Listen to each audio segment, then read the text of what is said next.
Greeting folks. Unfortunately, I found that most videos regarding the scientific miracles of the Quran are either bloated, where you need to watch for 10 minutes to learn something which could have been said in 2, or exaggerated, where you'd find God saying something like, He is the one who sends the wind to move the clouds, and then find Muslims bragging that the Quran discovers something scientifically impossible. Not even to mention the fraudulent ones, which gave us a bad name for trying to frame everything as a miracle. But that's okay. I mean, how many times did you hear that Jesus popped up in a church or something, right? Anyway, the bottom line is that I wanted to make a few brief yet powerful and easy to understand points. To meet the challenge, you'll need 1 or 2 online Arabic-speaking Christian friends to verify what I'm saying, because maybe I'm taking advantage of you via manipulating literal translations, since we won't be using the official ones here. Now, for those of you who don't know, the Quran was revealed to Prophet Muhammad some 1400 years ago in the Arabian desert. He himself was illiterate, and very few people knew how to read in his society to begin with. You'd notice that in some examples the text is used in such a way so as not to shock the minds of that era, yet once we discover the underlying fact, we find it so clearly embedded in the verse. Here are 7 examples. It's known since the 30s that the universe expands at the speed of light. Read the following Quran translation, but towards the end you might need to pause to read because of the time constraint. السماء بنيناها بأيد وإنا لموسعون. You're probably wondering what has this got to do with the expansion of the universe. Here's what. The word capable, or موسعون in Arabic, can be translated to 2 meanings. Capable and shall expand. Interpretations until the 20th century went with capable, of course. You don't want God telling people 1,000 years ago that the heaven is expanding, right? So it's not just the scientific information, it's the way it's presented to fit different times. Now let's read it with the new interpretation. والسماء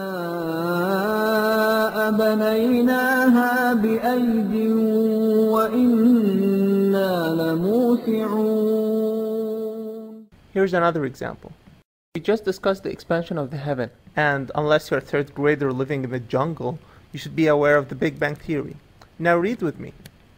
أولم ير الذين كفروا أن السماوات والأرض كانتا رتقا ففتقناهما. I don't know about you guys, but I find this to be at least weird. Let's check out something else. Around the year 614, the Persians drove out the Romans from Levant and captured Jerusalem. Muslims were deeply affected because they considered the Christian Romans closer to them in faith than the Zoroastrian Persians. So the following Quran verses commented on the incident. غلبت الروم في أدنى الأرض وهم من بعد غلبهم سيغلبون. Of course, you don't find any significance. The near land is obviously Levant, a close foreign land to Mecca in Arabia. Why is that important? Again, the Arabic word translated as nearer here is adna, which means nearer or lower. That's right. Where these events took place is the lowest spot on the globe, the Dead Sea, about 400 meters below sea level. Let's try again now. غلبت الروم في أدنى الأرض وهم من بعد غلبهم سيغلبون.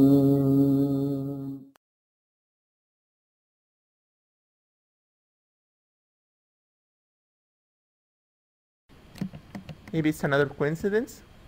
Let's move on. In chapter 18, called Al-Kahf, or the Cave, God tells us a story of a group of believers who escaped religious persecution and slept in a cave, only to wake up 300 years after. If you think that's bizarre, you obviously haven't read the Bible. Anyway, the translation reads, ولبثوا في كهفهم 300 سنين وازدادوا 9. Now, nobody thought something was special about the way that figure is said. Did God mean 309 years or what? If so, why didn't he just say 309? Didn't really make much difference back then. But when the people became advanced in mathematics and astronomy, we found the following. Now let's assume that those people slept for 300 solar years. That would equal 109,575 days. And in lunar years, that is...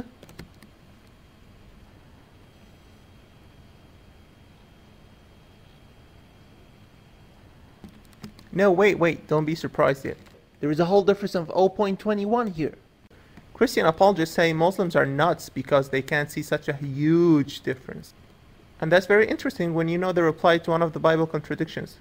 You see, Shabir Ali, a Muslim Bible scholar, wrote a list of 101 Bible contradictions. The Christians obviously weren't very happy about this and replied with a 101 cleared Bible contradictions, which had about 75 good answers, by the way. Now, one of the contradictions said, the 200 singers or 245 singers accompany the assembly. And as you can see, the reply was that the number 245 was rounded to 200. I personally find this an acceptable reply. But then why can't 309.21 be rounded to 309? Gee, whatever those guys were smoking must have been really, really green.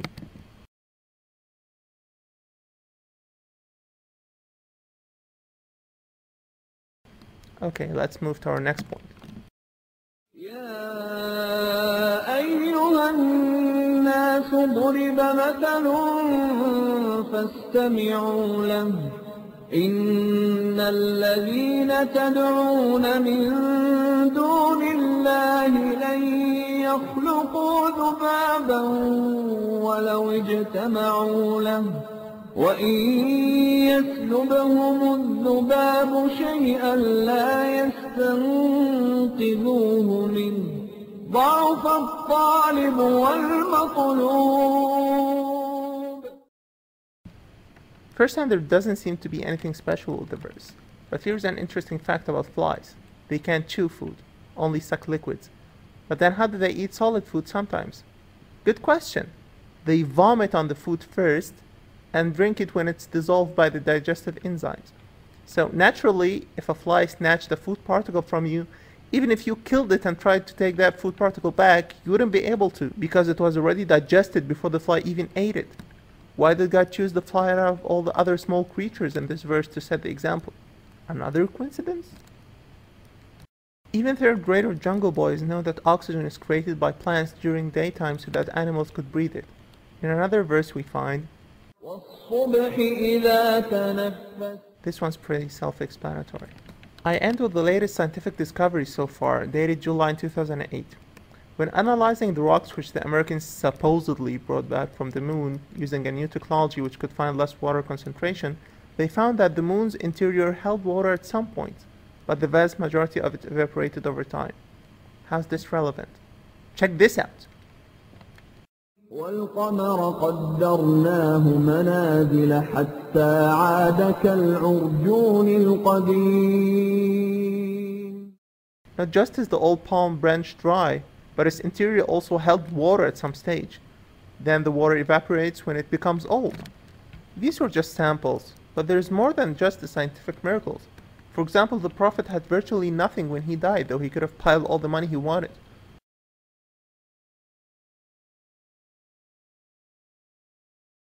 He also didn't exploit superstitions when he could have.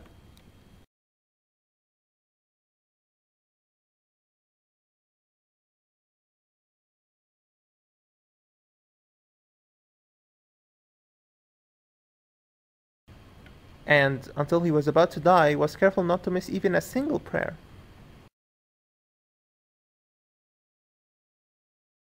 So the people saying he was a deceiver really don't know what they're talking about. Anyway, I wanted to give you an idea about the topic, and all I'm asking from you is that even if you still think there is nothing special about the Quran, consider that there is at least a reasonable possibility that it actually came from God. قل أرأيتم إن كان من عند الله ثم كفرتم به من أضل ممن هو في شقاق بعيد فنريهم آياتنا في الآفاق وفي أنفسهم حتى يتبين لهم أنه الحق أولم يكف بربك أنه على كل شيء شهيد. See ya.